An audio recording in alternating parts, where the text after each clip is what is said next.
ഞാൻ മുസ്ലിം ലീഗിനോട് രാഷ്ട്രീയമായിട്ട് വിയോജിപ്പുള്ള ഒരാളാണ്. പക്ഷെ സത്യം പറഞ്ഞാൽ ഇന്ത്യ രാജ്യത്ത് മുസ്ലിം സമുദായം അനുഭവിക്കുന്ന ഏറ്റവും പ്രധാനപ്പെട്ട ഒരു പോരായ്മ എന്ന് പറയുന്നത് ബിജെപിയുടെ ഭീഷണിയല്ല, അല്ലെങ്കിൽ കോൺഗ്രസിന്റെ ഭാഗത്തുള്ള നിസ്സംഗതയല്ല. നേരെ മറിച്ച് മുസ്ലിം സമുദായത്തിന്റെ രാഷ്ട്രീയമായ ഇച്ഛാശക്തിയും ബലപേശൽ ശക്തിയും ഇല്ല എന്നുള്ളതാണ്. അതിന്റെ ഫലമായിട്ട് ഉണ്ടായിട്ടുള്ള ഒരു പിന്നോക്കാവസ്ഥയുണ്ട്. പിന്നെ വിദ്യാഭ്യാസപരമായിട്ട്, സാമൂഹികമായിട്ട്, സാമ്പത്തികമായിട്ടുള്ള പിന്നോക്കാവസ്ഥ അറിയുന്നത്.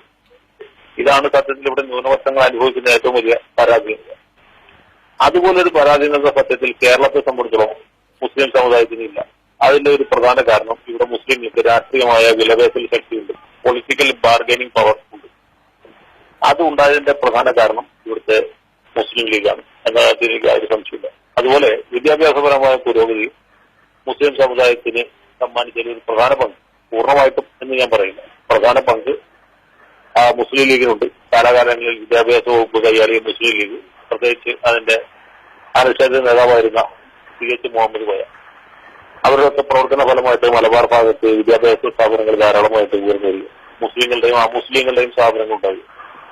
അതുപോലെ വിദ്യാഭ്യാസത്തിന് വലിയ പ്രാമുഖ്യം നൽകുകയും ഒക്കെ ചെയ്തുകൊണ്ട് വിദ്യാഭ്യാസപരമായ പുരോഗതി ഉണ്ടായി. സാമ്പത്തികവും സാമൂഹികവുമായ വലിയ മുന്നേറ്റം സമുദായത്തിനുണ്ടായി. അപ്പൊ ഇന്ത്യയിലെ ഇതര ഭാഗങ്ങളിലെ മുസ്ലിങ്ങളെ അപേക്ഷിച്ച് ഇവിടുത്തെ മുസ്ലിങ്ങളുടെ സ്ഥിതി മെച്ചപ്പെടുത്തുന്നതിൽ വളരെ പ്രധാനപ്പെട്ട ഒരു പങ്ക് രാഷ്ട്രീയ പാർട്ടി എന്നുള്ള നിലയ്ക്ക് മുസ്ലിം ലീഗ് വഹിച്ചിട്ടുണ്ട്. മുസ്ലിം ലീഗിന്റെ അഴിമതിയോടും മറ്റു കാര്യങ്ങളോടും ഒക്കെ വലിയ എതിർപ്പുള്ള ആളുണ്ട്. ഒറ്റ കാര്യം കൂടി പറയാം. മുസ്ലിം ലീഗിനെ കുറിച്ച് നന്നായിട്ട് പറയുന്നു. മുസ്ലിം ലീഗിന്റെ ഏറ്റവും വലിയ ഒരു സംഭാവന കേരളത്തെ സംബന്ധിച്ചിടത്തോളം ഇതുമല്ല, വേറൊന്നാണ്. അതെന്ന് വെച്ചാൽ ഒരു വർഗീയ പാർട്ടിയല്ല മുസ്ലിം ലീഗ്, ഒരു സാമുദായിക പാർട്ടിയാണ്.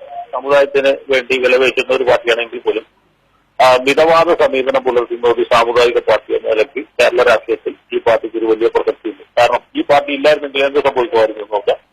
മറ്റു പല സംസ്ഥാനങ്ങളിൽ സംഭവിച്ചിട്ടുള്ള പോലെ മുസ്ലിം സമുദായത്തിന്റെ ഒരു ന്യൂനപക്ഷത്തിന്റെയും തീവ്രവാദ പ്രവർത്തനങ്ങളുമായി മുന്നോട്ട് പോകാനുള്ള ഒരു സാഹചര്യം ഉണ്ടായിരുന്നു. കേരളത്തെ സംബന്ധിച്ചിടത്തോളം അങ്ങനത്തെ അപകടം ഒഴിവാക്കിയത് മുസ്ലിം ലീഗാണ്. മുസ്ലിം ലീഗ് നിലനിൽക്കുന്നത് മുസ്ലിം ലീഗുകാരുടെ മാത്രം ആവശ്യമല്ല, പൊതുസമൂഹത്തിന്റെ ഒരു ആവശ്യമാണ് എന്ന് വിചാരിക്കുന്ന ആളുകളാണ്.